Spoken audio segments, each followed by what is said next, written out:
Hi hello నమస్తే welcome to వేరిడియన్ studios.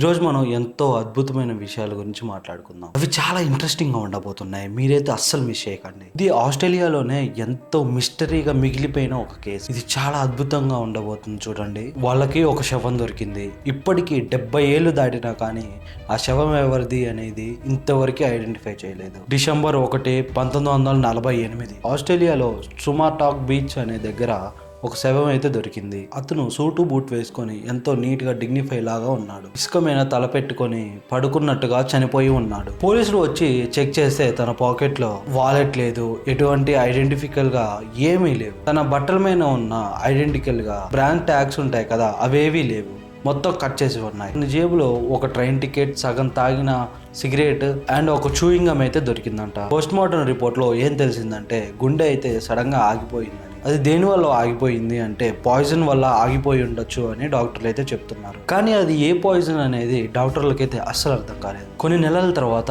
తన pant లో ఒక సీక్రెట్ పాకెట్ ని అయితే కనుగొన్నారు. అందులో ఏం దొరికింది తెలుసా? ఒక చిన్న కాగితం ముక్క అయితే దొరికింది. దాని మీద తమామ్ షుద్ అని రాసింది. పర్షియన్ భాషలో దీని అర్థం ఏంటంటే ఇట్ ఈస్ ఫినిష్డ్, అంటే అయిపోయింది అని. ఇది ఒక కవిత పుస్తకంలోని లాస్ట్ పేజ్ నుంచి అయితే తీసుకున్నారు. పోలీసులు ఆ బుక్ కోసం అయితే ఎంతగానో వెతికారు. అదృష్టవశాత్తుగా ఒక వ్యక్తి అయితే ముందుకొచ్చి నా కార్లో ఈ పుస్తకం అయితే ఎవరో పడేశారు అని ఒక చిన్న కంప్లైంట్ అయితే ఇచ్చాడు. ఆ బుక్ చివరి పేజీలో తమామ్ షుద్ అనే ఆ లెటర్ వరకు మాత్రమే కట్ చేసి అతని పాకెట్లో అయితే పెట్టారు. కానీ అసలు ట్విస్ట్ ఏంటో తెలుసా? మొత్తం ఆ బుక్ వెనకాలే ఉంది. ఆ బుక్ కవర్ పైన పెన్సిల్తో రాసిన కొన్ని కోడ్ లాంగ్వేజెస్ అయితే ఉన్నాయి. అది ఏ భాషలోనే లేదు, అది ఒక సీక్రెట్ కోడ్. ఇప్పటికీ ఏ గూఢచారి సంస్థ కూడా ఆ కోడ్ని డీకోడ్ చేయలేకపోయింది. అసలు అది ఏంటో అని ఎవ్వరికీ అర్థం కాలేదు. అలాగే ఆ బుక్ లో ఒక ఫోన్ నెంబర్ అయితే దొరికింది. అది జెసికా థామ్సన్ అనే ఒక నర్స్ది. పోలీసులు ఆమెను పిలిచి ఆ శవాన్ని చూపిస్తే ఆమె భయంతో వణికిపోయింది, కళ్ళు తిరిగి పడిపోయేలా అయిపోయింది. కానీ నాకు అతను తెలీదు అని అబద్ధం చెప్పింది. అతను ఎవరు? రష్యా స్పైయా? జెసికా లవరా? తమామ్ షుద్ అని ఎందుకు పెట్టుకున్నాడు? 2022లో డిఎన్ఏని టెస్ట్ చేస్తే ఇతని పేరు కాల్డ్ వెబ్ అనేది చెప్తున్నారు. కానీ అతను అక్కడికి ఎందుకు వచ్చాడు? అసలు ఆ కోడ్ ఏంటి?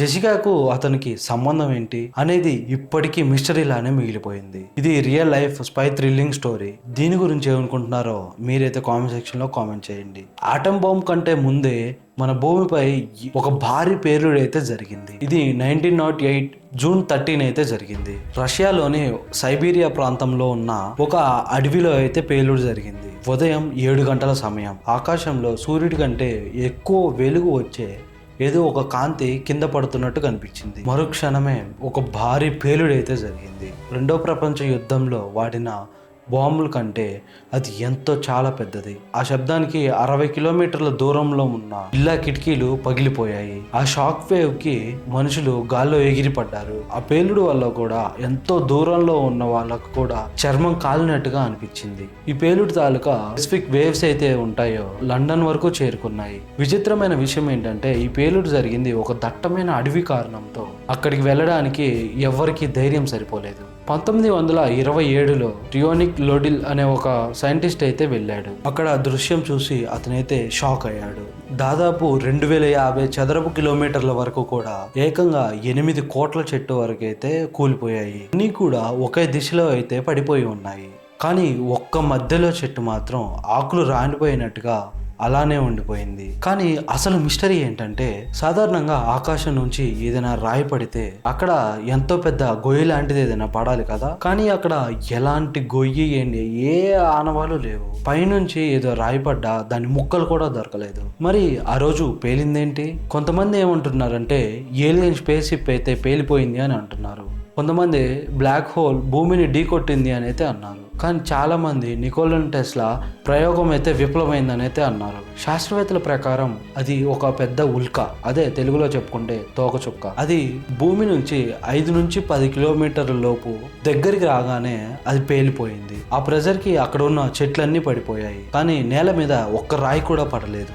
కాబట్టి అక్కడ ఏ గుంట ఏ గొయ్యి లేదు. ఈ పేలుడు ఒక అడవిలో కాకుండా లండన్, న్యూయార్క్ లాంటి సిటీస్ లో జరుగుంటే చరిత్ర మొత్తం మారిపోయేది. ఎన్నో లక్షల మంది అయితే చనిపోయేవారు. స్పేస్ నుంచి వచ్చే ప్రమాదం ఎప్పుడు ఎలా వస్తుందో ఎవరూ గ్రహించలేరు. అక్కడ ప్రదేశం రేడియేషన్ కి కొంచెం గురవడం వల్ల కొన్ని కిలోమీటర్ల వరకు అక్కడ ఉన్న ప్రజలైతే ఖాళీ చేసి వెళ్ళిపోయారు. అసలు రేడియేషన్ ఏంటి, ఈ ఉల్కకి రేడియేషన్ కూడా ఉంటుందా, అసలు దీని నుంచి ఎలా వస్తుంది అనే ఒక డౌట్ కూడా పెట్టారు. దీంతో అక్కడ బ్రతకడానికి చాలా మందికి భయం వేసింది. ఆ ప్రదేశానికి ఏదో ముప్పు ఉంది అని, అదే మన భాషలో చెప్పుకోవాలి అంటే చేతబడి ఇలాంటివన్నీ నమ్మి వాళ్ళు అక్కడ నుంచి అయితే ఖాళీ చేసి చాలా మంది వరకు అయితే వెళ్ళిపోయారు. దీని గురించి మీరేమంటారు?